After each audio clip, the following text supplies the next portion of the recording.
There's a dangerous illusion moving through these last days, and it's subtle enough that many never even stop to question it.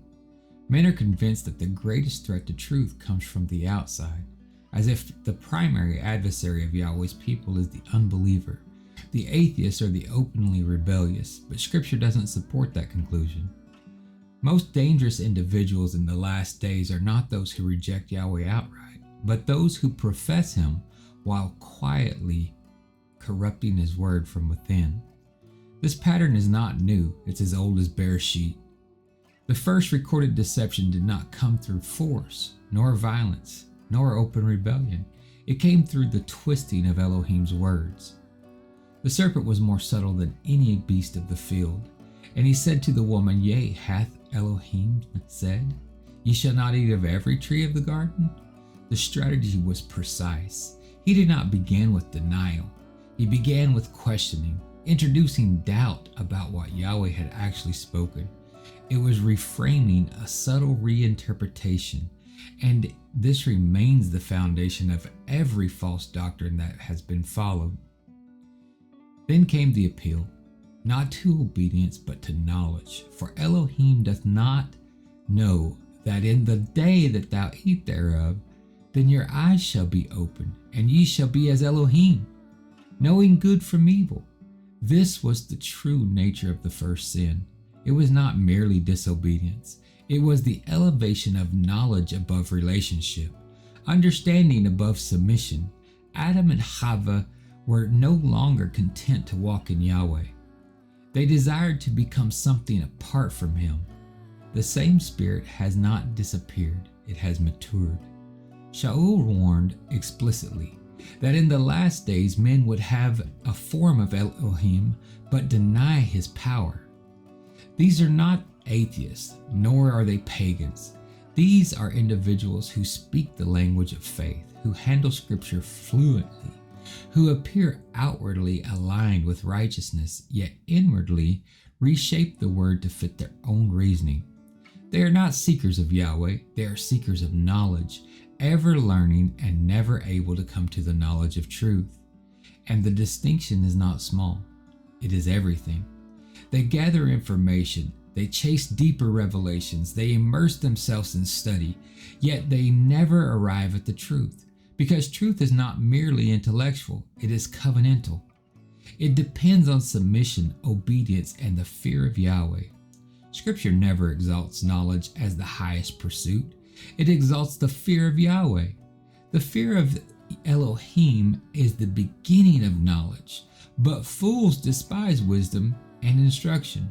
But the modern doctrine has inverted this order. Men now pursue knowledge first, assuming it will lead them to Yahweh, when in reality, Scripture teaches the opposite. Without the fear of Yahweh, knowledge does not lead to truth. It corrupts it. This is exactly what happened in the garden, and it is exactly what is unfolding again.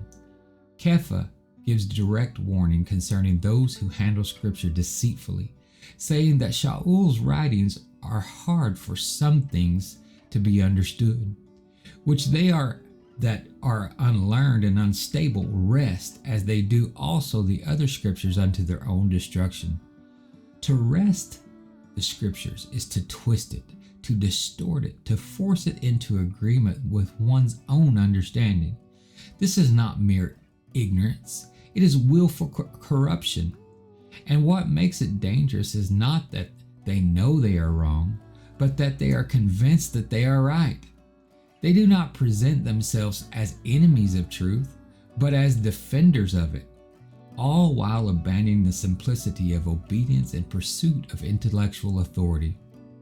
The sin in the garden was not hunger, nor was it innocent curiosity. It was the desire to obtain knowledge outside of Yahweh's authority. That same sin has now become systemized. It is institutionalized. It is preached from pulpits and packaged into teachings that elevate interpretation over obedience, doctrine over covenant, and intellect over submission. Men no longer ask, "What has Yahweh commanded?" but instead ask, "What can I understand? What can I reinterpret? What can I redefine? This is not righteousness. It is rebellion dressed up in scholarship. The danger is not that truth is hidden. The danger is that it is being redefined. Yahweh himself warned, "Beware of false prophets which come to you in sheep's clothing, but are inwardly ravening wolves. They look right, they sound right, they quote scripture, but they do not submit to it." The remnant must return to the ancient path, not as seekers of knowledge, but as seekers of Yahweh. Knowledge has its place, but it must remain under authority, never above it. The first sin has not changed. It has always become more refined. What destroyed man in the beginning will continue to destroy him in the end. The pursuit of knowledge apart from Yahweh. The answer is not less truth, but to return to the real truth, rooted in Yahweh's covenant, not in information, not in interpretation, but in obedience. In the next part of the series, we will expose how modern teachings disguise rebellion as deeper revelation, and how the language of entitlement has become a new voice of the serpent. Shalom, covenant keepers. Thanks for tuning in to Hebrews and Coffee. Awaken to Torah Ministries, James Gillespie. See you next time. Shalom, shalom.